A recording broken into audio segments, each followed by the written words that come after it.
Hello guys, நம்ம சக்சஸ்ஃபுல்லா ஒரு 179 ரூல்ஸ் பார்த்துருப்போம். ஸோ 200 கிராமர் ரூல்ஸ்ல இது வந்து லாஸ்ட் 21 ரூல்ஸ் தான் இருக்கும். அண்ட் கூடவே ஆல்ரெடி ஒரு வீடியோவில் நான் சொல்லியிருப்பேன், ஒரு ரூல் மட்டும் ரிப்பீட் ஆந்துச்சு. ஸோ அதையும் ரெக்டிஃபை பண்ணி இந்த வீடியோவில் கொண்டு வந்திருக்கேன். So 22 rules all together. So அதுதான் இன்னைக்கு நம்ம பார்க்க போறோம். So let's get started. So வீடியோக்குள்ள போகிறதுக்கு முன்னாடி உங்களுக்கான all in one elite pass வேணும் அப்படின்னு நினச்சிங்கன்னா கண்டிப்பாக யூஸ் பண்ணிக்கோங்க. ஒர்த்தாக இருக்கும். Aptitude, English, reasoning, banking awareness எல்லாமே உங்களுக்கு இருக்கும். ஸோ கண்டிப்பாக யூஸ் பண்ணிக்கோங்க கைஸ். ஸோ இது பார்த்தீங்க அப்படின்னா 180th rule, contractions versus possessive nouns. இது சின்ன வயசுலலாம் நம்ம நிறைய மிஸ்டேக் பண்ணியிருப்போம். ஞாபகம் இருக்கான்னு தெரியல உங்களுக்கு. எல்லாருக்கும் ஞாபகம் இருக்கும் கண்டிப்பா. நீங்க யுவர்ஸ் ஒபீடியன்ட்லின்னு போடுறப்ப யுவர்ஸ்ன்னு போட்டு அப்போஸ்ட்ரோஃபி எஸ் போட்டிருப்போம். அது ஆக்சுவலி தப்பு. சரியா?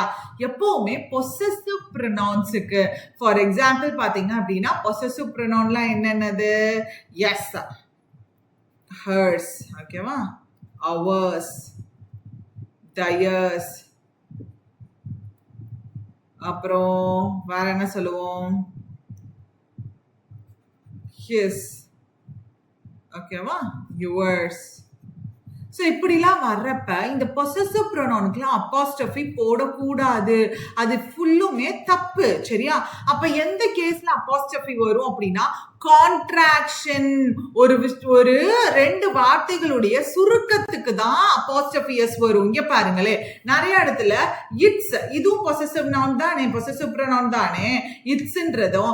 அப்ப நீங்க இட்ஸுக்கு எந்த இடத்துல அப்போஸ்ட்ரோஃபி எஸ் போடுவீங்கன்னா, இட் இஸ் சுருக்கி கொடுத்திருக்கீங்கனாலோ இல்ல இட் ஹாஸ் வந்து சுருக்கி இருக்கீங்கனாலோ தான் இட் அப்போஸ்ட்ரோஃபி எஸ் போடணும். சோ இதுக்கு மீனிங் ஒன்னு இட் இஸ் இல்லனா இட் ஹாஸ் அப்படின்றது.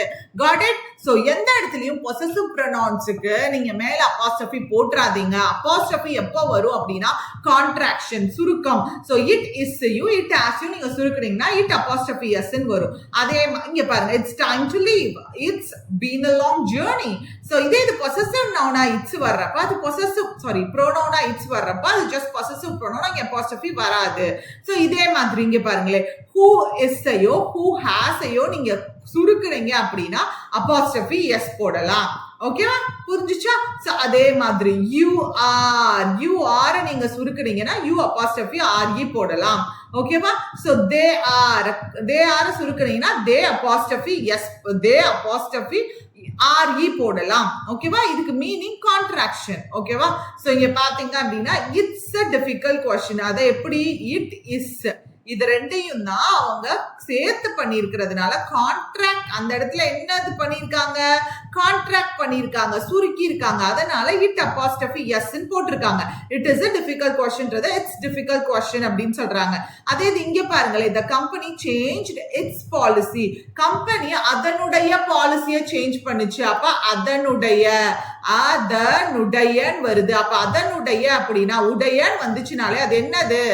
எஸ், அதனுடைய, அவனுடைய, அவளுடைய. அது பொசசிவ் ப்ரோனவுன். அப்ப அந்த இடத்துல அப்போஸ்ட்ரோஃபி எஸ் போடலாமா? போடக்கூடாது. அப்ப போட்டா அது தப்பு. ஓகேவா? தப்பு. ஓகேவா? புரிஞ்சுச்சா?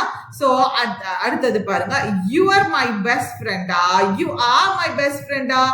எஸ், யூ ஆர் தான் கான்ட்ராக்ட் பண்ணி எப்படி கொடுத்திருக்காங்க? You are. ஓகேவா? சோ இத வந்து நல்லா ஞாபகம் வச்சுக்கணும். எப்பவுமே பொசசிவ் ப்ரொனவுன்ஸுக்கு அப்போஸ்ட்ரோஃபி எஸ் வராது. பட் எதுக்கு வரும்? எஸ், கான்ட்ராக்ட் பண்ணி இருந்தாங்கன்னா கண்டிப்பா வரும். அந்த இடத்துல சுருக்கி இருந்தாங்க அப்படின்னா அந்த இடத்துல வரும். Got it? எஸ். அடுத்தது parallelism. இது வந்து உங்களுக்கு தெரிஞ்ச ரூல் தான். இருந்தாலும் நிறைய இடத்துல வந்து பெரிய சென்டென்ஸா வர்றப்போ நம்ம மிஸ்டேக் பண்றோம். அதாவது ஒரு சென்டென்ஸ்ல பாத்தீங்க அப்படின்னா ஒரு சேம் கிராமட்டிக்கல் ஸ்ட்ரக்சர் வருது. இப்ப பாருங்களேன், she is intelligent, hard working and honest. இன்டெலிஜென்ட்ன்றது என்னது? adjective. hard workingன்றது adjective, honest அப்படின்றது adjective. அப்ப ஷீன்றவங்களை பத்தி தான் பேசுறோம். So intelligent, hard working and honest. ஓகேவா? சோ எல்லாமே adjectiveஆ இருக்கு. இதே இது பாருங்க, the box contains books, pens and notebooks. இங்க ஒரு நவுன், இங்க ஒரு நவுன், இங்க ஒரு நவுன். அப்ப இந்த மாதிரி 3 4 நவுன்ஸ் அதுக்கு அடுத்தடுத்தோ இல்ல வந்து வேர்ப்ஸ் அடுத்தடுத்தோ இல்ல வந்து adjectivesஓ வர்றப்ப நீங்க ஒரே செட் செட் ஆஃப் வேர்ட்ஸ் தான், பார்ட்ஸ் ஆஃப் ஸ்பீச் தான் இங்க இருக்கான்னு பார்க்கணும். வேர்ப்னா வேர்ப் தான் லாஸ்ட் வரைக்கும் இருக்கான்னு பார்க்கணும். இங்க பாருங்களேன், he enjoys reading books. அப்ப ரீடிங் ஒரு verb. Okay, so he enjoys reading books. ஓகேவா? yes. அப்ப இங்க gerund. அப்ப இங்க gerund plus noun கொடுத்திருக்காங்க. அடுத்தது பிளேயிங் கிரிக்கெட், அடுத்து திருப்பி ஜெரண்ட் பிளஸ் நவுன் கொடுத்துருந்துருக்காங்க. அண்ட் இங்கேயும் பாத்தீங்கன்னா ஐஎன்ஜி பிளஸ் நவுன் கொடுத்துருக்காங்க. அப்ப எல்லா இடத்துலயுமே ஐஎன்ஜி பிளஸ் நவுன் கொடுத்துருக்காங்க. அப்ப சேம் ஸ்ட்ரக்சரை வந்து ஃபாலோ பண்ணி வருது. ஸோ இந்த இடத்துல என்ன மாதிரியான தப்பு இருக்கும் அப்படின்னு பாத்தீங்கன்னா, இங்க பாருங்க, she likes reading to swim and cycling இருக்குன்னு வச்சுக்கோங்களேன். எப்படி இருந்திருக்கணும்? she likes reading, swimming and cycling. Same parts of speech maintain இருக்கணும். அடுத்தது he is intelligent, works hard, honest. தப்புதானே? intelligent adjective, honest adjective, works hardன்றது இங்க verb plus adjective-ஆ இருக்கு. Sorry, verb plus verb குறிக்கக்கூடிய adverb-ஆ இருக்கு. அப்ப எப்படி இருந்திருக்கணும்? hard working. அப்ப அது ஆல் டுகெதர் ஒரு adjective-ஆ மாறி இருந்திருக்கும். so same parts of speech இருக்கணும். ஒன்னு word plus கொடுத்திருந்தாங்க அப்படின்னா, ஒவ்வொரு word plus word, அதாவது நவுனா இருந்துச்சு அப்படின்னா நவுனா ஃபாலோ பண்ணி வரணும். இல்ல verb plus ingனா verb plus ing-ஆ ஃபாலோ பண்ணி வரணும். இல்ல 2 plus v1 னா 2 plus verb-ஆ ஃபாலோ பண்ணி வரணும். got it? புரிஞ்சுச்சா? yes, this is parallelism. and இது முக்கியமான ஒண்ணு, comparison of entities. அதாவது எப்போல்லாம் ரெண்டு விஷயங்களை நீங்க கம்பேர் பண்றீங்களோ அப்ப நல்லா ஞாபகம் வச்சுக்கோங்க. இப்ப climate of Delhi is better than that of Mumbai. இதுல உங்களுக்கு எப்படி வந்து எரர் கேட்பாங்க அப்படின்னா, the climate of Delhi is better than மும்பைன்னு கொடுத்திருப்பாங்க. அது தப்பு. ஏன்னா நீங்க கிளைமேட் ஆஃப் டெல்லிய போயிட்டு மும்பை கூட கம்பேர் பண்றேன்னா how it works out, how it gives sense. தப்பு இல்லையா? கிளைமேட் ஆஃப் டெல்லிய மும்பையோடைய கிளைமேட் கூட தான் கம்பேர் பண்ணணும். கிளைமேட் ஆஃப் மும்பை கூட தான் கம்பேர் பண்ணணும். நீங்க போயிட்டு கிளைமேட் ஆஃப் டெல்லிய போயிட்டு மும்பை கூட கம்பேர் பண்ணக்கூடாது, மும்பையோடைய கிளைமேட் கூட தான் கம்பேர் பண்ணணும். சோ திருப்பி கிளைமேட் போடுறதுக்கு பதிலா that often போடலாம் சிங்குலரா இருந்துச்சுன்னா. இதே இது ப்ளூரலா இருந்துச்சு அப்படின்னா those of அப்படின்னு சொல்லி போடலாம். ஓகே, ஃபார் எக்ஸாம்பிள் பாத்தீங்க அப்படின்னா,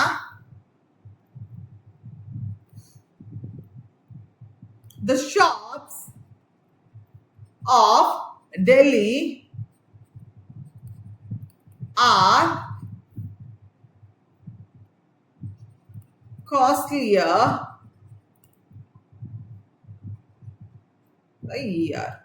costlier than those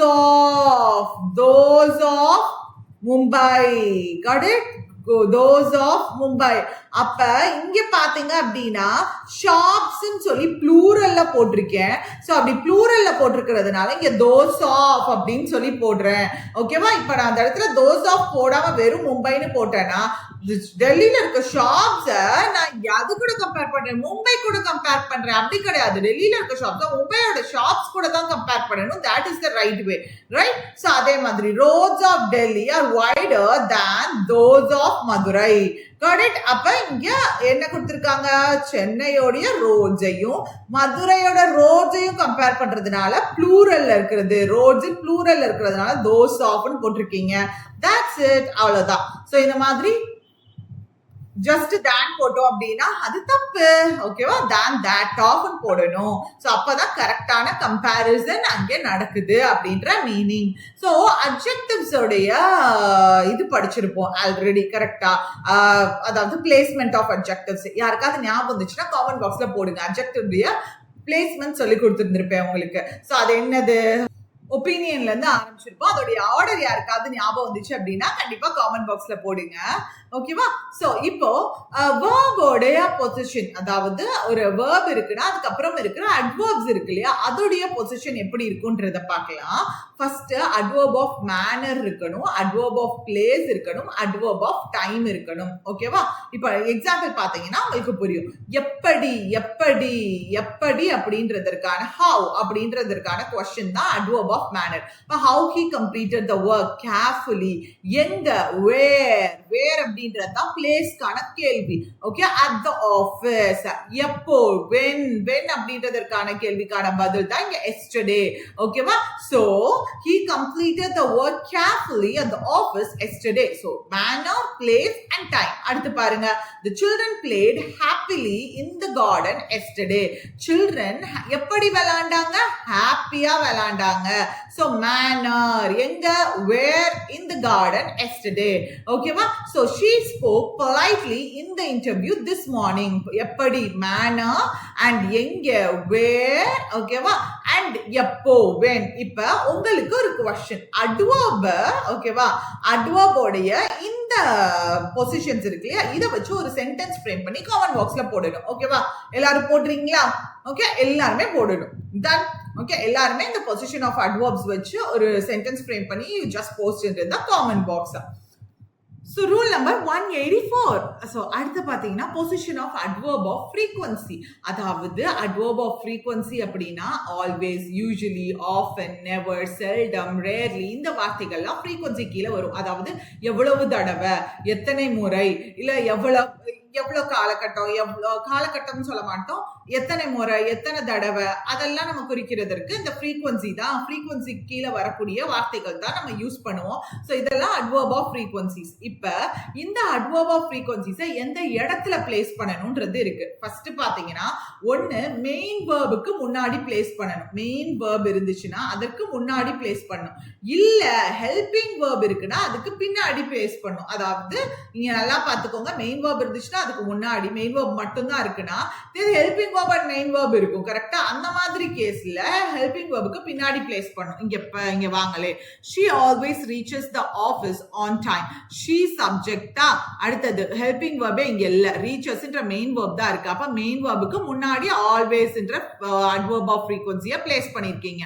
அதே மாதிரி he has never visited Kashmir. So இங்க பாத்தீங்க அப்படின்னா தெளிவா பாருங்க, visited, has ன்றது helping verb, visitedன்றது main verb. அப்ப அதுக்கு ரெண்டுக்கு நடுவுல never என்ற adverb இருக்கு. Got it? அப்ப helping verbக்கு பின்னாடி இருக்கு. We seldom make such mistakes. So we subject, make அப்படின்றது verb. So இது ஒரு verb தான் இருக்கு. So இதுதான் main verb. main verb இருந்துச்சுன்னா main verbக்கு முன்னாடி இருக்கணும். So அதனால முன்னாடி இருக்கு. Got it? புரிஞ்சதப்பா? Yes, that's it. So position of adverb of frequency, adverb of frequency இருந்துச்சு அப்படின்னா ஒன்னு மெயின் வேர்ப்க்கு முன்னாடி அந்த வார்த்தை வரணும், இல்லைன்னா ஹெல்பிங் வேர்ப்க்கு பின்னாடி வரணும். இது ரொம்ப ரொம்ப முக்கியம். என்ன அப்படின்னா அடிக்கடி இந்த மாதிரி யூஸ் பண்ண I will return back soon. தப்பு. ரிட்டர்ன்னாலே கம்மிங் பேக் அப்படின்றது தான் மீனிங். ஓகே, ரிட்டர்ன் தான் சொல்லணும், ரிட்டர்ன் பேக் கிடையாது. ரிப்பீட்னாலே திரும்ப சொல்றது தான். அப்ப ரிப்பீட் அகெயின்ன்றது சொல்லக்கூடாது. ஸோ ரிப்பீட் தான் கரெக்ட். அட்வான்ஸ் பிளானிங், பிளானிங்னாலே முன்னாடியே அதை நம்ம பிளான் பண்ணி வைக்கிறது தான். முன்னாடியே அதை திட்டம் தீட்டி வைக்கிறது. ஸோ அட்வான்ஸா பிளான் பண்றது. So that is unnecessary. Okay, அதே மாதிரி பேசிக்னாலும் ஃபண்டமெண்டல்னாலும் பேசிக்கான விஷயத்தை குறிக்கிறது. ஸோ அதனால ஃபண்டமெண்டல்ஸ் சொல்லலாம், இல்ல பேசிக்ஸ் சொல்லலாம். கிஃப்ட்னாலே ஃப்ரீ தான், அதை ஃப்ரீ கிஃப்ட்னு சொல்லக்கூடாது, only gift. Okay, future plans, ஃபியூச்சருக்கு நம்ம ஒரு விஷயத்த ஃபியூச்சர்ல திங்க் பண்ணி இதை பண்ண போறோம்னு சொல்லி போட்டாலே அது பிளான் தான். ஸோ அந்த இடத்துல ஃபியூச்சர் பிளான்ஸ் எல்லாம் சொல்லணும்னு அவசியம் இல்லை. ரிசல்ட்னாலே எண்ட்ல தான் வரும். ஸோ அதுவும் ரிசல்ட் தான், எண்டு கிடையாது. எண்டு நம்ம போடணும்னு அவசியம் இல்லை. இன்னோவேஷன் அப்படின்னாலே நியூவா தான் இருக்கும், அதான் இன்னோவேஷன்ன்றது. ஸோ அதுக்கு பக்கத்துல நியூன்ற வார்த்தையை அட்ஜெக்டிவா போடணும்னு அவசியம் இல்லை. ஜாயின் டுகெதர் அப்படின்றது கம் டுகெதர் சொல்லலாம், எல்லாரும் ஒன்னா வாங்கன்னு சொல்லலாம். ஜாயின்னாலே ஒன்னா இருக்கிறது தான் இல்லையா. ஜாயின் பக்கத்துல டுகெதர் அப்படின்ற வார்த்தையை யூஸ் பண்ணணும்னு அவசியம் இல்லை. ஒன்று கம் டுகெதர்னு வேணா சொல்லலாம், இல்லைன்னா ஜாயின் சொல்லி முடிச்சிடலாம். ஓகே, ஸோ தட் இஸ் க்ளோஸ்னாலும் ப்ராக்சிமிட்டினாலும் பக்கத்துல தான் அர்த்தம். ஸோ க்ளோஸ்னாலும் அதே தான். அப்ப ப்ராக்சிமிட்டின்னு சொன்னாலே போதும், க்ளோஸ் ப்ராக்சிமிட்டி தேவையில்லை. பாஸ்ட் ஹிஸ்டரி தேவையில்லை. நான் ஹிஸ்டரினாலே with something related to past தான். So only history is enough. True fact, ஃபேக்ட்னாலே உண்மை. ஸோ அந்த இடத்துல ட்ரூ ஃபேக்ட் தேவை இல்லை. So only fact is enough. மர்ஜ்னாலே ஒன்னா வர்றது தான், மர்ஜ் டுகெதர் கிடையாது. கண்டினியூ ஆன், அடுத்து அப்படியே தொடர்ச்சியா கண்டினியூ பண்றது. யூஸ்வலா கண்டினியூ ஆன் கூட போட்டு சொல்லுவோம், ஜஸ்ட் கண்டினியூ தான், நாட் ஆன். ஸோ இந்த மாதிரி சூப்பர்ஃப்ளூவஸ் எரர்ஸ் எல்லாத்தையுமே கம்மி பண்ணணும். அண்ட் அடுத்தது இது பார்த்தீங்கன்னா குவான்டிட்டி அண்ட் நம்பர். இது நிறைய இடத்துல நமக்கு தெரிஞ்சா கூட நம்ம யூஸ்வலா பேசுறப்ப என்ன சொல்லுவோம்னா large quantity of boys girls, so இந்த மாதிரி ஏதோ ஒன்று large quantity of chocolates, so இந்த மாதிரி கவுண்ட் பண்ணக்கூடிய விஷயங்களுக்கு குவான்டிட்டின்ற வார்த்தையை யூஸ் பண்ணிடுவீங்க. அது தப்பு. அதாவது அன்கவுண்டபிள், உங்களால கவுண்டே பண்ண முடியாத விஷயங்கள் இருக்கு இல்லையா, அதுக்கு தான் குவான்டிட்டின்னு சொல்லணும். இப்ப large quantity of milk count பண்ண முடியாது. லார்ஜ் குவான்டிட்டி ஆஃப் சுகரை கவுண்டே பண்ண முடியாது. இது எதை கவுண்ட் பண்ண முடியும்? எஸ், இப்ப கவுண்ட் விரல் விட்டு எதெல்லாம் என்ன முடியும்? கேண்டிடேட்ஸ், எத்தனை நபர்கள் இருக்காங்க என்ன முடியும், புக்ஸ் என்ன முடியும். ஸோ கவுண்டபிள்ஸ்க்கு கிரேட் நம்பர் ஆஃப்ன்ற வார்த்தையும் ஃப்ரேஸும், அதே இது அன்கவுண்டபிள்ஸ்க்கு குவான்டிட்டி ஆஃப் அப்படின்றதையும் நம்ம போடணும். இந்த மாதிரி ஃபிக்ஸட் ப்ரொபோசிஷன் ஆல்ரெடி கொஞ்சம் பார்த்தோம். சின்ன ஃபிக்ஸட் ப்ரொபோசிஷன்ஸும் பார்த்துருவோம். ஃபர்ஸ்ட் பார்த்தீங்கன்னா blind to and blind with, இது போட்டோம்னா ரெண்டுக்குமே மீனிங் மாறும். பிளைண்ட்னா உங்களுக்கு ஜென்ரலாக கண்ணு தெரியாதது அப்படின்றது மீனிங். பட் பிளைண்ட் டு அப்படின்னா அன்அவேர் ஆஃப், அதாவது ஒரு விஷயத்தை நம்ம இக்னோர் பண்ணிடுறது, அது என்னன்னே பெருசா கண்டுக்காம இருக்கிறது. ஓகேவா? he is blind to his own mistakes, அவனுடைய ஓன் மிஸ்டேக்ஸையும் அவன் கண்டுக்காம இருக்கான், அதை பத்தி சட்டை பண்ணிக்காம இருக்கான் அப்படின்றது. ஓகேவா? so manager was blind to the employees problems, employee ப்ராப்ளம்ஸ்க்கு மேனேஜர் காது கொடுக்கவே மாட்டாரு, அதை பத்தின அவேர்னஸே அவருக்கு இல்லை அப்படின்றது. இதே இது blind with அப்படின்னா overcome by an emotion or condition, அதாவது இவன் கோவத்துல கண்ணு ஒண்ணு தெரியாம இருக்கான்ப்பா அப்படின்னு சொல்லுவோம்ல, அந்த கண்டிஷன்ல தான் blind with யூஸ் பண்ணுவோம். she was blind with anger, அவன் கோவத்துல கண்ணு முன்னே தெரியாம இருக்கான், என்ன நடக்குதுன்றதே தெரியாம இருக்கான் அப்படின்ற meaning. the old man was almost blind with tears, அவ்வளவு அழுது என்ன, yes, an old man was almost blind with tears, அதாவது அழுது பயங்கரமான டவுன்ல, இமோஷனலி பயங்கரமான டவுன் கண்டிஷன்ல இருக்கிறது. ஓகேவா? ஸோ அதுதான் வந்து இங்க குறிக்கிறாங்க. ஓகேவா? அதாவது ரொம்ப இமோஷனலி வீக்கா இருக்காங்கன்றது.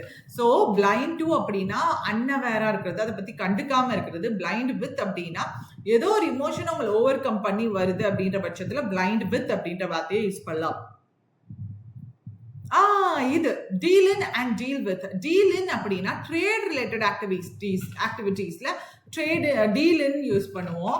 அண்ட் டீல் வித்னா டிஸ்கஸ் பண்றது, ஹேண்டில் பண்றது. இப்போ for example he deals in gold and diamonds, அவன் வந்து கோல்ட் டைமண்ட்ஸ் பிசினஸ் பண்றான்னு அர்த்தம். The company deals in electronic goods, அந்த கம்பெனி எலக்ட்ரானிக் குட்ஸ் வாங்குறது விற்கிறது, இந்த மாதிரி ஏதோ எலக்ட்ரானிக் குட்ஸ் பிசினஸ் பண்ணிட்டு இருக்கு அப்படின்னு அர்த்தம். இதே இது டீல்ஸ் வித் அப்படின்னா என்னன்னா ஹேண்டில் பண்றது. The police dealt with the situation immediately, police இந்த சிச்சுவேஷனை இம்மீடியட்டா என்ன அப்படின்றத பார்த்தாங்க. ஸோ டெல்ட் வித் அப்படின்னா இமீடியட்டா அதை ஹேண்டில் பண்றது. என்னென்ன பார்த்தோம்? Blind in and blind with பார்த்தோம். பிளைண்ட் இன் அப்படின்னா என்னது? கமெண்ட் பண்ணுங்க. பிளைண்ட் இன்னா என்னது? எஸ், அன்அவேரா இருக்கிறது. இதே இது பிளைண்ட் வித் அப்படின்னா என்னது? இமோஷன்ஸ் நம்மள ஓவர்டேக் பண்ணிடுறது. இதே இது deal in and deal with பார்த்தோம். Sorry, yes, deals in and deal with பார்த்தோம். டீல் இன் என்ன பார்த்தோம்? எஸ், டீல்ஸ் இன் அப்படின்னா அந்த பிசினஸ் பண்றாங்க அப்படின்றது பார்த்தோம். டீல்ஸ் வித் அப்படின்றது ஸோ ஏதோ ஒரு இதுல பாத்தீங்க அப்படின்னா லைக் என்ன எக்ஸாக்டா என்ன சொல்றது, டிஸ்கஸ் பண்றது அதை வந்து டீல்ஸ் வித் அப்படின்னு சொல்லுவோம். Okay, so this book deals with grammar அப்படின்னா இது கிராமரை பத்தி சொல்லி தருது, கிராமரை ஹேண்டில் பண்ணுது. வாட் எவர் இட் மைட், ஹேண்டில்னு சொல்ல முடியாது. ஸோ டிஸ்கஸ் அபவுட் கிராமர் அப்படின்ற மீனிங். ஓகேவா? ஸோ அடுத்து என்டர் அண்ட் இன்டர் இன்டு, நிறைய பேர் இதுல தப்பு பண்ணுவாங்க கிராமர்ல பொறுத்த வரைக்கும். For example I entered into the room, I entered into the room அப்படின்னா அது தப்பு. இன்டு த ரூம் அப்படின்னா தப்பு. ஏன்னா என்டர் அப்படின்னாலே ஒரு இடத்துல இருந்து இன்னொரு இடத்துக்குள்ள போறது தான். என்டர் அப்படின்னாலே கம்மிங் இன்டு தான். கமிங் இன்டு, அதுலயே அந்த இன்டுன்ற வார்த்தை வந்துருது. சரியா? அதனால திருப்பி நீங்க என்டருக்கு பக்கத்துலயே இன்டுன்றது போடணும்னு அவசியம் இல்லை. எப்போ? பிசிக்கலா ஒரு விஷயத்த நீங்க பேசுறப்போ என்டர்ட் த ரூம்னு சொன்னா போதும், என்டர் இன்டு சொல்ல தேவையில்ல. The students entered the exam hall, entered into கிடையாது. She entered the office. அவ அப்படின்னா மீனிங் என்ன? She came into the office. Students came into the exam hall அப்படின்றது தான். ஸோ அகெயின் இன்டுன்ற வார்த்தை ஆட் பண்ணணும்னு அவசியம் இல்லை. பட் எந்த கேஸ்ல என்டர் இன்டு ஆட் பண்ணணும் அப்படின்னா நீங்க அந்த இதுக்குள்ள இன்வால்வ் ஆயிருக்கீங்க. நாட் பிசிக்கலா இல்லாம மென்டலி நீங்க அந்த விஷயத்துக்குள்ள வந்து இன்வால்வ் ஆயிருக்கீங்க அப்படின்னா என்டர் இன்டு அப்படின்ற வார்த்தையை யூஸ் பண்ணணும். For example India entered into a trade agreement. ஓகேவா? அப்ப இந்த இடத்துல பாத்தீங்க அப்படின்னா no physical surfaces involved, it is purely பாத்தீங்க அப்படின்னா ஒரு அக்ரிமெண்ட். ஓகேவா? இந்த மாதிரி அக்ரிமெண்ட் ரிலேட்டடா பேசுறப்போ, பார்ட்னர்ஷிப் ரிலேட்டடா, ஆர்குமெண்ட் ரிலேட்டடா பேசுறப்பெல்லாம் இன்டு போடுவோம். ஏன்னா இதெல்லாம் பிசிக்கல் ஃபார்ம் கிடையாது. ஓகேவா? So India entered into the trade agreement. Two companies entered into a partnership. Do not enter into an unnecessary argument. Got it? Yes. அடுத்தது ஹார்ட்லி ஸ்கேர்ஸ்லி நம்ம ஆல்ரெடி பார்த்தோம். எதுக்காக பார்த்தோம்னா அது பக்கத்துல இந்த ஹெல்பிங் வேர்ப் இருக்கு இல்லையா? ஸோ அது வந்து இன்வர்ஷன் ரூல் வந்து அதுல ஒர்க் அவுட் ஆகும். ஸோ அதுல வந்து நீங்க இன்வர்ஷன் ரூல்ல இருந்து ஹெல்பிங் வேர்ப் ஃபர்ஸ்ட் போடணும், அடுத்து சப்ஜெக்ட் போடணும், அடுத்து மெயின் வேர்ப் போடணும். So helping verb, subject, main verb போடணும். இதுதான் நம்ம பார்த்திருப்போம். ஆனா இது நல்லா ஞாபகம் வச்சுக்கோங்க. WH கொஸ்டின் தானே நம்ம கேட்போம், அப்படி ஞாபகம் வச்சுக்கோங்க. ஹார்ட்லி வந்தா W. இப்போ ஹார்ட்லினாலே ஸ்கேர்ஸ்லி, வேற என்ன, whatever it might be, scarcely, இது ஹார்ட்லி, ஸ்கேர்ஸ்லி எல்லாம் வர்றப்ப இது கூட வென் வரணும். Hardly had I reached the station when the train arrived. இதே no sooner வந்துச்சுன்னா than வரணும். இதை மாத்தி எக்ஸாம்ல கொடுப்பாங்க. இதுக்கு மீனிங் ஸ்டேஷன் ரீச் ஆன உடனே hardly had I reached the station when the train arrived. நான் ஸ்டேஷனுக்குள்ள போறேன், ட்ரெயின் வந்துருச்சு அப்படின்னு சொல்றோம்ல, அந்த மீனிங் தான். No sooner had he finished his speech than everyone applauded. அவன் முடிச்சானோ இல்லையோ எல்லாரும் கைத்தட்ட ஆரம்பிச்சிட்டாங்க. ஸோ இதுதான் இதுக்கான மீனிங். ஸோ no sooner வந்துச்சுன்னா என்ன போடுவீங்க? எஸ், குட், than போடணும். இது hardly, scarcely இதெல்லாம் வந்தது அப்படின்னா அது கூட when போடணும். Okay, got it? எஸ். இது முக்கியம். நிறைய டைம் யோசிப்போம், நான் வந்து இப்போ லைப்ரரியில இருக்கேன்னா அட் த லைப்ரரின்னு சொல்லுமா, இந்த லைப்ரரின்னு சொல்லுமா? நீங்க எப்படினாலும் சொல்லிக்கலாம், இந்த அட் த லைப்ரரி ஆர் இந்த லைப்ரரி. அதுக்கான மீனிங் தான் டிஃப்ரெண்டா. இப்போ நீங்க அந்த லொகேஷனை சொல்லணும், நான் லைப்ரரின்ற இடத்துல இருக்கேன்றத சொல்லணும். கொஞ்சம் கேவலமா தான் வரைதே, அட்ஜஸ்ட் பண்ணிக்கோங்க. இதுதான் லைப்ரரின்னு வச்சுக்கோங்களேன். ஓகேவா? இதுதான் லைப்ரரின்னு வச்சுக்கோங்க. யாரோ உங்களுக்கு கால் பண்றாங்க, அப்ப நீங்க நின்று பேசிட்டு இருக்கீங்க. அப்ப நீங்க லைப்ரரி ப்ரெமிசஸ்க்குள்ள தான் இருக்கீங்க அப்படின்னா, ஸோ நான் அந்த இடத்துல சொல்றேன், ஐம் அட் த லைப்ரரி, நான் லைப்ரரியில தான் இருக்கேன். Just referring to the location, அந்த லொகேஷனுக்கு மட்டும் நீங்க மீன் பண்ணி சொல்றது. இதே லைப்ரரிக்குள்ள நீங்க உட்கார்ந்துட்டு இருக்கீங்க அப்படி, இப்ப வெளியில இருந்து ஒருத்தர் கால் பண்றாரு, என்ன லைப்ரரியில தானே இருக்கேன்னு சொன்னேன், you told you are at the library, you are not there அப்படின்னு கேக்குறாங்கன்னா, no I'm in the library அப்படின்னு சொல்லலாம். அப்படி மீனிங் என்னன்னா லைப்ரரிக்குள்ள இருக்கேன் அப்படின்ற மீனிங். Got it? புரிஞ்சுதா? சோ பில்டிங் குள்ள இருக்கிறப்ப, ஒரு என்க்ளோஸ் சர்ஃபேஸ் குள்ள இருக்கிறப்ப தான் என்ன, இல்ல ஜஸ்ட் லொகேஷனை சொல்றீங்கன்னா at சொல்லுவோம். இங்க பாருங்க, parents are waiting at the school அப்படின்னா they are waiting in school premises. ஓகேவா? So the students are studying in the school. ஸ்டூடெண்ட்ஸ்லாம் வந்து ஸ்கூலுக்குள்ள படிக்கிறாங்க, அந்த பில்டிங் குள்ள படிக்கிறாங்க. கரெக்டா? she is waiting at the hospital. அவ வந்து ஹாஸ்பிடல்ல வெயிட் பண்ணிட்டு இருக்கா, not necessarily inside the building. ஓகேவா? எப்படி வேணாலும் இருக்கலாம். ஓகேவா? அப்ப அத சொல்றப்ப வந்து at the hospital னு சொல்றேன். இது doctor is in the hospital. Doctor ஹாஸ்பிடலுக்குள்ள உட்கார்ந்துட்டு இருக்காரு. Got it? So அதே மாதிரி தான் இன்னொரு example, airport. at the airport premises-க்குள்ள, so எங்கேயோ இருக்கும் அப்படின்றது. so many passengers were sleeping in the airport lounge. so இங்க வந்து airport lounge-க்குள்ள it is like a kind of a building, right? building-னு சொல்ல முடியாது, but a space where everyone dwells there. so அங்க அந்த இடத்தை குறிக்கிறதுக்கு, உள்ள இருக்கேன்றதை குறிக்கிறதுக்கு in போடுறேன். ஓகேவா? ஓகே, அடுத்தது டைரக்ட் இன்டைரக்ட் ஸ்பீச். இதுவும் முக்கியமானது தான். தெளிவா பாருங்க. டைரக்ட் இன்டைரக்ட் ஸ்பீச்ல என்ன பண்ணுவீங்க? ஃபர்ஸ்ட் உங்களுக்கு எப்படி இருக்கும்?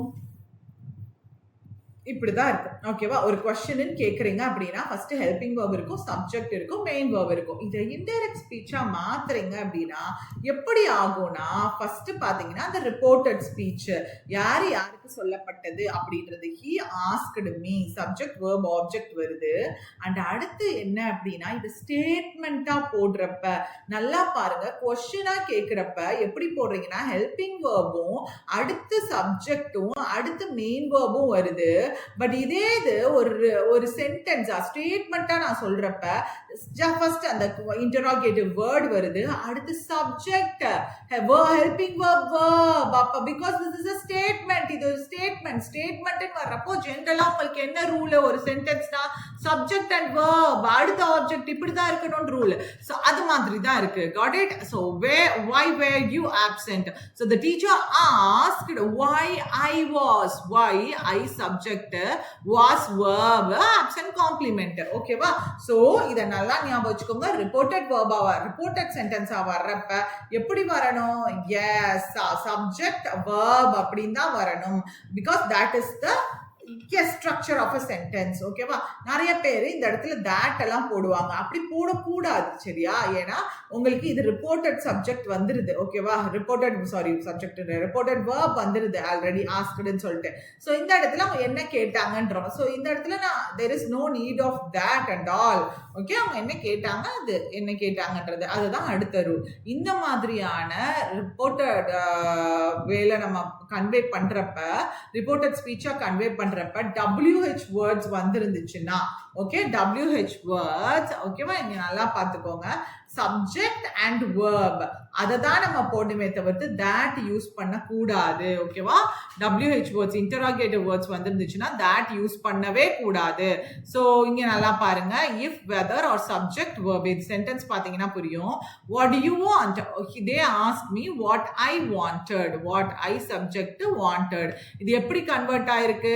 எஸ், பாஸ்ட் டென்ஸ்ல, இது பிரசன்ட்ல இருக்கு, பட் இது பாஸ்ட், சிம்பிள் பிரசன்ட்ல இருந்து சிம்பிள் பாஸ்டா மாத்திருக்கேன். இதே இது இங்க பாருங்க, ஆர் கோயிங் present continuousல இருக்கு, இத past continuous where I was going past continuous மாத்திருக்கேன். Okay, got it? so இந்த மாதிரி interrogative words வரப்ப, அது indirect speech மாத்திரப்ப that எப்பவுமே யூஸ் பண்ணாதீங்க. got it? she asked me why I was late. so நான் எதுக்கு லேட் அப்படின்னு கேட்டேன். so இதை எப்படி கேட்டிருக்கேன்? why were you late? அப்ப helping verb, subject, அடுத்து வந்து rest of the sentence இருக்கு. அப்படி இல்லாம indirect wordல so the reported verb வந்துருது.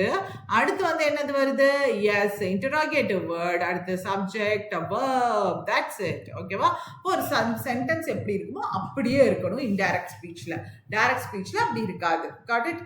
ஸோ இதே வந்து ரிப்போர்ட்டட் ஸ்பீச்ல இம்பரேட்டிவ் சென்டென்ஸ்னா ஒன்றும் இல்லை, அதாவது ஒரு ரெக்வஸ்டோ இல்லை வந்து ஒரு ஆர்டரோ இருக்கிறது தான் இம்பரேட்டிவ் சென்டென்சஸ் அப்படின்னு நம்ம சொல்லுவோம். ஓகேவா? ஸோ இந்த மாதிரியான இம்பரேட்டிவ் சென்டென்சஸ் வந்துச்சு அப்படின்னா எப்படி இருக்கணும்னு பாத்தீங்கன்னா தெளிவா பாருங்க. நான் சென்டென்ஸ் எக்ஸாம்பிள் வச்சு சொல்றேன். she said please help me. அப்ப இந்த மாதிரி இருக்கிறப்ப அது அந்த இம்பரேட்டிவ் சென்டென்ஸ் என்னன்னு பாருங்க. அவங்க ரிக்வெஸ்ட் பண்றாங்களா, கமாண்ட் பண்றாங்களா அப்படின்றத பாருங்க. கமாண்ட் அப்படின்னா அந்த the officer said stand up, அப்ப அந்த இடத்துல orderedன்ற ரிப்போர்ட்டட் verb போடலாம். the officer ordered யார, him, ஓகேவா, அவனை முன்னாடி இருக்கிறவன, அவனை to stand up, அவனை எந்திரிச்சு நிக்கணும் சொல்லி ஆர்டர் போட்டாங்க. she requested me to help her. so இங்க வந்து please help me சொல்றாங்க. அப்ப pleaseனா ரிக்வெஸ்ட் பண்றது. அப்ப requestedன்னு ஒரு reported verb போடுறீங்க. ஓகேவா? so she requested me to help her. got it? so அதே மாதிரி அட்வைஸ் பண்றாங்க. teacher said study regularly. this is a kind of advice. so advised அப்படின்னு போடுறேன். the policeman said do not cross the road. policeman like warned. ஓகேவா? so advised or whatever it might be, like நீங்க அதற்கான reported verb போட்டு continue பண்ணணும். ஓகேவா? fine.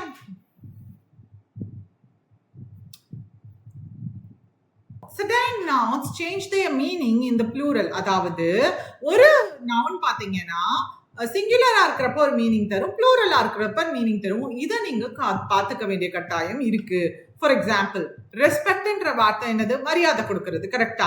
I have great respect for my teacher. என் teacher மேல எனக்கு ரொம்ப மரியாதை இருக்கு. இதே இது முக்கியமா ஆனர் ஆர் ரிகார்ட்ஸ் கூட நார்மலான வார்த்தை. லைக் ஆஃப்டர் டெத் ஒருத்தவங்களுக்கு நம்ம ஹோமேஜ், அதாவது ஒருத்தவங்க இறந்த பிறகு உங்களுக்கு மரியாதை செலுத்துவோம் இல்லையா, அப்போ அந்த வார்த்தைய ரெஸ்பெக்ட்ஸ் அப்படின்ற வார்த்தையோட சொல்லலாம். So they paid respects to the former president. முன்னாடி பிரசிடென்டா இருந்தவங்களுக்கு அவங்க போய் அவங்களுடைய மரியாதையை செலுத்துறாங்க. எப்படி நம்ம இறந்த பிறகு ஒருத்தவங்களுக்கு மரியாதை தர்றோம் இல்லையா, மரியாதை செலுத்துறோம் இல்லையா, ஹோமேஜ் அப்படின்னு கூட சொல்லுவாங்க. ஸோ அந்த மாதிரி பாத்தீங்கன்னா மரியாதை செலுத்துறது ரெஸ்பெக்ட்ஸ் அப்படின்னு சொல்லுவாங்க. டேமேஜ் அப்படின்னா ஹார்ம், லாஸ வந்து டேமேஜ்னு சொல்லுவோம். Cyclone causes severe damage. இது டேமேஜஸ் அப்படின்னா மானிட்டரி காம்பன்சேஷன், கோர்ட் மூலமா நமக்கு கிடைக்கக்கூடிய மானிட்டரி காம்பன்சேஷனை டேமேஜஸ் சொல்லுவாங்க. அந்த company paid heavy damages to the customer. So company பாத்தீங்க அப்படின்னா கஸ்டமருக்கு மானிட்டரி காம்பன்சேஷன் கொடுக்குது, எது இழப்பீடு கொடுக்குது. அந்த இழப்பீடு அதை வந்து டேமேஜஸ் சொல்லலாம். ஒர்க்கை வந்து ஜாப், லேபர். எஸ், ஜென்ரலா பாத்தீங்க அப்படின்னா செய்யற வேலையை வந்து ஒர்க்னு சொல்லுவோம். ஒர்க்ஸ் அப்படின்றது பாத்தீங்கன்னா ஆர்டிஸ்டிக் ஒர்க், லிட்ரரி ஒர்க்ஸ், அதாவது வேலைப்பாடுகள்னு கூட நம்ம சொல்லலாம். ஸோ அந்த மாதிரி இருக்கிறத ஒர்க்ஸ்ன்னு சொல்லலாம். The works of Shakespeare are famous worldwide. So ஷேக்ஸ்பியரோட ஒர்க்ஸ் வந்து வேர்ல்ட் வைட் ஃபேமஸ். இது லிட்ரரி ஒர்க்ஸ். இதுக்கு வந்து நம்ம ஒர்க்ஸ்ன்ற வார்த்தையை சொல்லலாம். கஸ்டம் அப்படின்னா ஜெனரல் ட்ரெடிஷன் ஆர் பிராக்டிஸ்ன்னு சொல்லுவோம். இது கஸ்டம்ஸ் அப்படின்னா கஸ்டம்ஸ்ல மாட்டிக்கிட்டாங்கப்பா அப்படின்னு சொல்லுவோம்ல, கஸ்டம்ஸ் டிபார்ட்மெண்ட், அவங்களை குறிக்கிறதுக்கு கஸ்டம்ஸ். குட் அப்படின்னா நல்லது, ஓகேவா, நல்ல விஷயத்த குட்னு சொல்லுவோம். இது குட்ஸ் அப்படின்னா yes, articles, electronic goods. So வேற என்னது, இந்த மாதிரியான குட்ஸ் அண்ட் ப்ராடக்ட்ஸ், அதை குறிக்கிறதுக்கு குட்ஸ்ன்ற வார்த்தையை சொல்லுவோம். So certain words in singular takes different meaning and plural takes different meaning. Content. She is content with her salary. Content வேற, content வேற. Content with her salary. அவளுடைய சாலரியிலே அவளுக்கு திருப்தியா இருக்கா. கண்டென்ட்ஸ் அப்படின்னா உள்ள என்ன இருக்கு, உள்ள அதுக்குள்ள இருக்கிற விஷயங்கள். Please check the contents of the box. So இது வந்து கான்டென்ட்ஸ் ஆஃப் த பாக்ஸ். கான்டென்ட்னு சொல்லுவாங்க. இது ஓகே ஃபைன், ப்ரொனவுன்ஸ் பண்றது கொஞ்சம் டிஃப்ரெண்டா இருக்கும். பாக்ஸ்க்குள்ள இருக்கிற என்னென்ன கான்டென்ட்ஸோ அதை வந்து செக் பண்ணுங்க அப்படின்ற மீனிங் கான்டென்ட்ஸ், ஓகேவா. அடுத்தது ஃபோர்ஸ். ஃபோர்ஸ் அப்படின்றது strength or power. The police used force to control the crowd control பண்றதுக்கு போலீஸ் அவங்களுடைய ஃபோர்ஸ், ஸ்ட்ரென்த், பவரை யூஸ் பண்ணாங்க. ஃபோர்ஸஸ் அப்படின்னா ஆர்ம்டு சர்வீசஸ், நேவியா இருக்கட்டும், ஆர்மியா இருக்கட்டும், ஏர்ஃபோர்ஸா இருக்கட்டும், அவங்கள ஃபோர்ஸஸ்ன்னு சொல்லுவோம். Armed forces were deployed during the emergency. Armed forces வந்து எமர்ஜென்சி டைம்ல அவங்கள டெப்ளாய் பண்ணாங்க, அதாவது அங்க அமர்த்தினாங்க அப்படின்ற meaning. Okay, got it? Yes, இது ஒரு டிஃபரெண்டான வார்த்தை. இதை பார்த்துக்கோங்களே. worthy and worthwhile எல்லாமே ஒரே மாதிரியா இருந்தாலும் சின்ன சின்ன வேரியேஷன்ஸ் இருக்கு. worth அப்படின்னா அதற்கு வேல்யூ இருக்கு அப்படின்னா worth அப்படின்னு சொல்லுவோம். worthy அப்படின்னா deserving. For example, you are worthy of all the prize. நான் உனக்கு புகழ், கிடைக்கிற புகழ் எல்லாத்துக்குமே நீ worthy தான், அப்ப டிசர்விங் தான் அப்படின்ற மீனிங். டிசர்விங், அதற்கு ஏற்புடையவங்க தான் நீங்க அப்படின்ற மீனிங். இதே worth while அப்படின்னா யூஸ்ஃபுல் அப்படின்னு அர்த்தம். எக்ஸாம்பிள்ஸ்ல பாத்தீங்க அப்படின்னா உங்களுக்கு புரியும். இந்த worth பாத்தீங்க அப்படின்னா நவுனு கூடயோ ப்ரொனவுன் கூடயோ இல்ல ஜெரண்ட் கூடயோ போகும், ஓகேவா. இதே worthy of பாத்தீங்க அப்படின்னா அதே மாதிரி நவுன் ப்ரொனவுன் கூட போகும். worth while வந்து 2+V1 கூட போகும். நான் எக்ஸாம்பிள் வச்சு பாருங்க, உங்களுக்கு ஈஸியா புரியும். Book is worth reading, ING கூட போதா. அதே மாதிரி இங்க பாருங்க, மியூசியம் இஸ் worth visiting. அந்த மியூசியம் விசிட் பண்றதற்கு தகுந்த, அதாவது அதற்கு வேல்யூ தான் அப்படின்ற meaning. The painting is worth 2 lakh. அந்த பெயிண்டிங் பாத்தீங்கன்னா 2 லட்சத்துக்கு worth தான், ஓகேவா. சோ அப்ப எது கூடவா வருது, V1 plus ING கூட வருது. அண்ட் அதே மாதிரி நவுன், ஓகேவா, 2 lakh நவுன் கூட வருது. ஓகே, அடுத்து worthy of எதுக்குள்ள பார்த்தோம், நவுன் ஆஃப் ப்ரொனவுன் கூட வரும்னு சொல்லி பார்த்தோம். but she is worthy of praise. அந்த பிரைஸுக்கு அவ டிசர்விங் தான். she is worthy of our respect. நம்மளுடைய ரெஸ்பெக்ட்டுக்கு அவ டிசர்விங் தான். அடுத்தது proposal is worthy of consideration. So இந்த ப்ரப்போசல், ஒரு ப்ரப்போசல் வந்திருக்கு, இதை நம்ம கன்சிடர் பண்றதுக்கு worthy தான், ஓகே தான், ஓகேவா. ஸோ worthy அப்படின்றதுக்கு மீனிங் என்ன, டிசர்விங் தான். அடுத்தது worth while அப்படின்னா யூஸ்ஃபுல். ஸோ நான் பண்ண டிஸ்கஷன் யூஸ்ஃபுல் தான், ஓகேவா. It is worth while to practice. worth while வந்தது அப்படின்னா 2+V1. it is worth while to practice grammar every day. it is useful to practice grammar every day. the workshop was worthwhile அப்படின்னா the workshop was useful. Okay, so இந்த வார்த்தைகள் இந்த மாதிரி பாத்தீங்கன்னா சின்ன சின்ன வேரியேஷன் இருந்தாலும் அந்த ஒவ்வொரு வார்த்தைகளுக்குமான மீனிங்கே டிஃப்ரெண்டா இருக்கும், ஓகேவா. And okay, 197th rule. So இந்த ரூல் பார்த்தீங்கன்னா if I were எப்பெல்லாம் யூஸ் பண்ணுவோம். இப்போ say for example, I he, she, it இது எல்லாமே வந்திருந்துச்சுன்னு வச்சுக்கோங்க. he, she, it இது எல்லாமே வந்திருக்கு அப்படின்னு வச்சுக்கோங்களேன். ஸோ இதுக்கு நான் பாஸ்ட்ல நடந்துட்டு இருந்த விஷயத்த சொல்லணும் அப்படின்னா என்ன சொல்லுவேன்? I was teaching, he was teaching, she was teaching, it was doing something. Okay, so was use பண்ணுவேன் கரெக்டா. அப்போ ஐக்கு வந்து ப்ரொனவுன், ஐன்ற ப்ரொனவுனுக்கு verb என்னது? was தான் கரெக்டா. அப்ப எப்ப வேர் யூஸ் பண்ணணும்? இந்த if clause, if வர்றப்ப அது கம்ப்ளீட்லி அந்த சென்டென்ஸ் ஹைப்போதெட்டிக்கலா இருந்துச்சுன்னா, இமேஜினரி இருந்துச்சுன்னா, it is not at all possible in real life. அந்த மாதிரி கேஸ்ல you will be using if I were. For example, if I were you, I would accept the offer. So நான் நீயா இருந்திருந்தா இந்த ஆஃபரை அக்செப்ட் பண்ணி, sorry, if I were you correct தான், நான் நீயா இருந்திருந்தா இந்த ஆஃபரை கண்டிப்பா அக்செப்ட் பண்ணிட்டு இருந்திருப்பேன். இஸ் தேர் எனி பாசிபிலிட்டி நீங்க நானா இருக்க பாசிபிலிட்டி இருக்கா? No. So this is completely hypothetical. But in this case you can use where. Okay, and அதே மாதிரி if he were the manager, he would change the rules. அவ மேனேஜரா இருந்திருந்தா ரூல்ஸை சேஞ்ச் பண்ணிருப்பான்.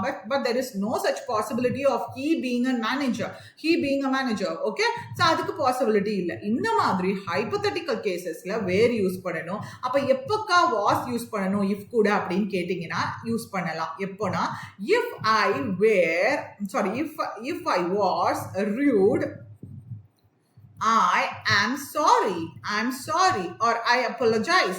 ஸோ இந்த கேஸில் எடுத்துக்கோங்களேன். இப்போ எனக்கும் இப்போ யாராவது ஒரு பேர் சரண்யாக்கும் சண்டை வந்துருச்சு நேற்று. அப்போ நான் சரண்யாட்ட சொல்கிறேன், நான் நேற்று உங்ககிட்ட ரூடாக பிஹேவ் பண்ணியிருந்தேன்னா சாரி, நான் உங்ககிட்ட ரூடாக நேற்று பிஹேவ் பண்ணியிருந்தேன்னா சாரி அப்படின்னு சொல்கிறேன். அப்போ உண்மையிலே அந்த விஷயம் நடந்திருக்கு, உண்மையிலே நீங்கள் அந்த இடத்துல வந்து ரூடாக பிஹேவ் பண்ணியிருந்திருக்கீங்க, இல்லை வந்து நீங்கள் பிஹேவ் பண்ணதை அவங்க வந்து ரூடாக நினச்சிக்கிட்டாங்க, whatever it may be, but that situation was there, it happened.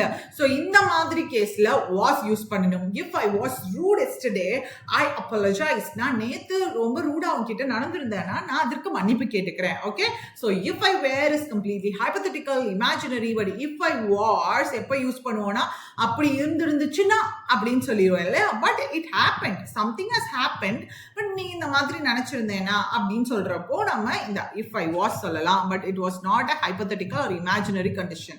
Okay, yes, a gerund subject is singular. நல்லா பாருங்க, reading books, இங்க books ன்னு இருக்கிறதுனால அது ப்ளூரல்ல ஆர்ன்னு போட்டுறாதீங்க. இது டோட்டலா பாருங்க gerund subject. இது books ரீட் பண்ற அந்த ஹாபிட்டை குறிக்குது. அப்போ gerund phrase வர்றப்ப you should focus on the complete subject. so அத சப்ஜெக்ட் எது மீன் பண்ணுதுன்றத பார்க்கணும். reading books ரீட் பண்றது is beneficial, that's one such habit. அது beneficialனு சொல்றாங்க. exercising regularly it helps. அப்ப helpsன்றது singularக்கு தான் so es ஆட் பண்ணுவோம். so helps. waking up early improves productivity.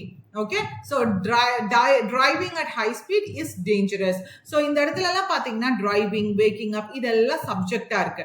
so இந்த சிங்குலர் gerund சப்ஜெக்ட் வர்றப்ப அது பக்கத்துல பாத்தீங்கன்னா அப்படின்னா ப்ளூரல்ல இருக்குன்னு பார்த்துட்டு நீங்க ப்ளூரல்ல போட்டுறாதீங்க. you should take the entire subject and you should analyze whether it is a gerund subject அப்படின்றத அனலைஸ் பண்ணிட்டு அது என்ன மீனிங் கன்வே பண்ணுதோ அது மாதிரி நீங்க போடணும். ஓகே, ஸோ டேங்லிங் மாடிஃபையர் இது ஒரு முக்கியமானது.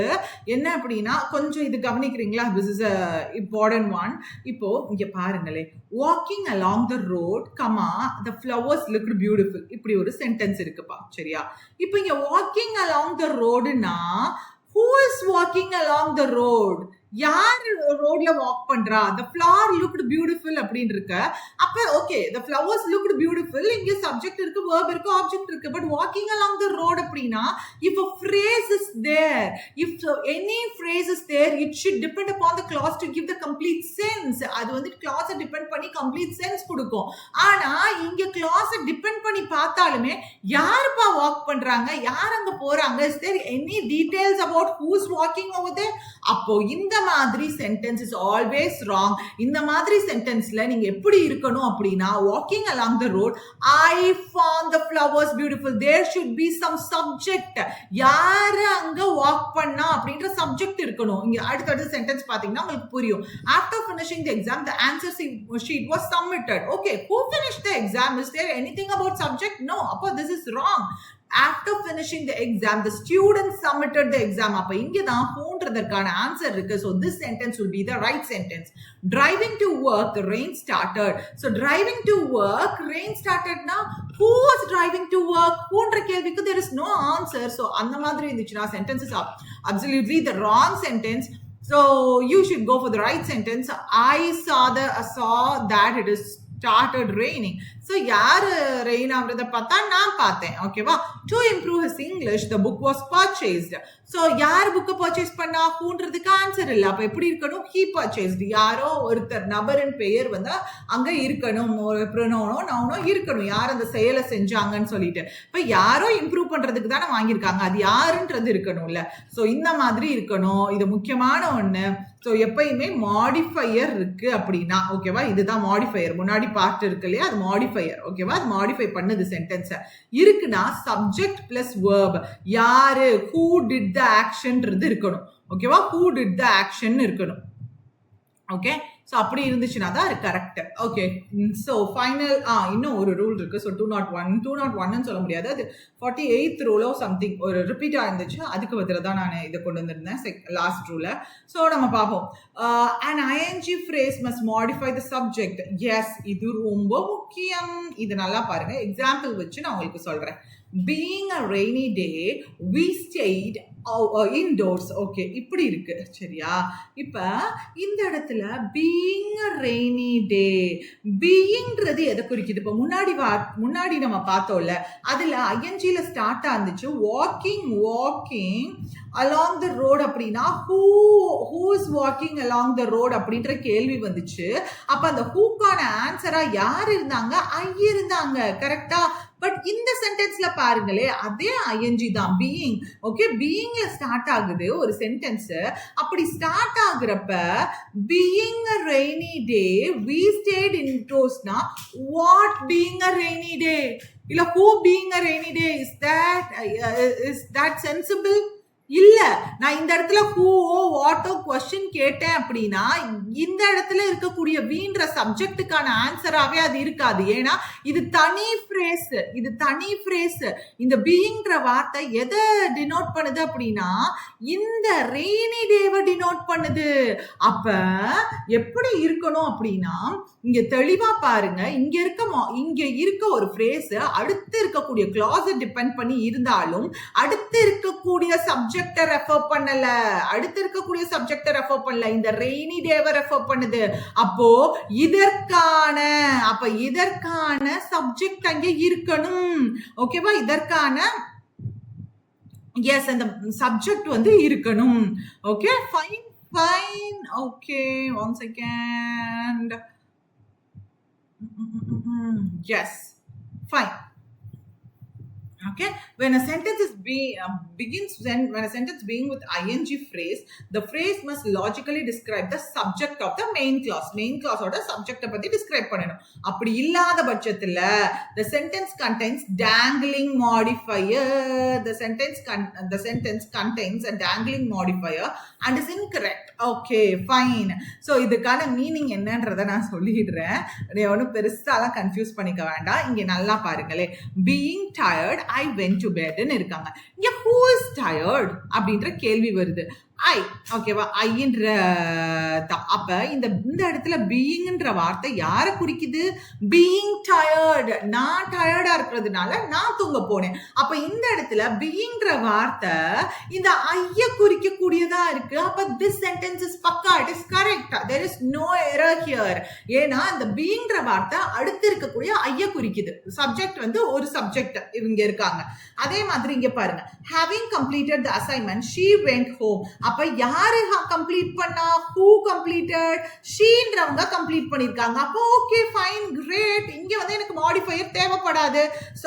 இங்க வந்து எனக்கு வந்து சப்ஜெக்ட் வந்து தேவைப்படாது. ஏன்னா ஹூன்றது தான் சப்ஜெக்ட். இங்க இருக்க ஃப்ரேஸும் இங்க இருக்க கிளாஸ் டிபெண்ட் பண்ணி இருக்கு. சோ இங்க இருக்கிற சப்ஜெக்ட பத்தி தான் பேசுது. அதே மாதிரி walking along the beach Ravi found a wallet. So இங்க பாத்தீங்க அப்படின்னா அந்த பீச்ல இருந்து யாரு நடந்துட்டு இருக்கா? Ravi. who is walking? Ravi is walking. அப்ப இங்க இருக்க ஃப்ரேஸ் இங்க இருக்க ரவியை தான் குறிக்குது. அப்ப பஞ்சாயத்தே கிடையாது. எனக்கு இந்த சென்டென்ஸ் எல்லாமே எல்லாமே கரெக்டா தான் இருக்கு.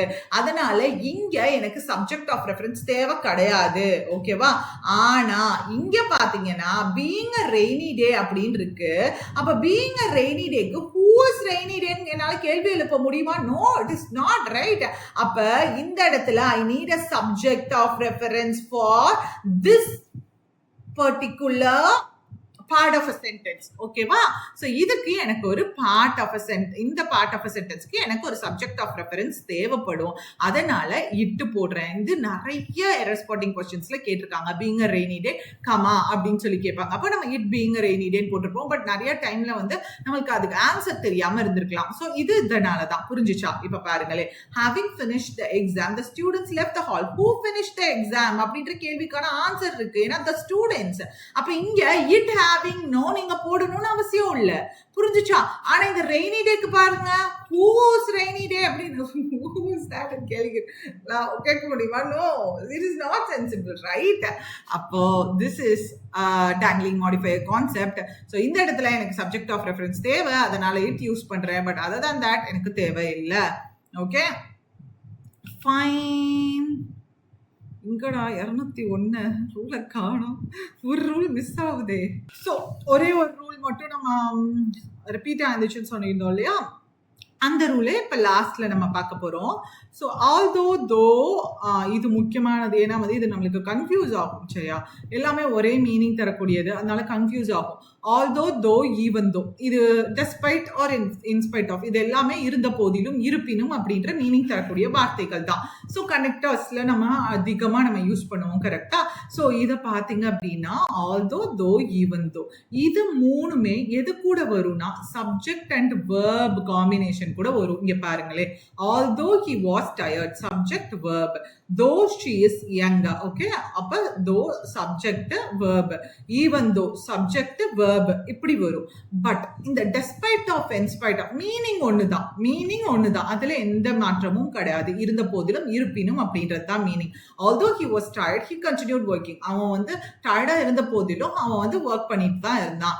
அடுத்து அவ எங்க இருந்த போதிலும் ரொம்ப மெச்சூரா இருக்கா.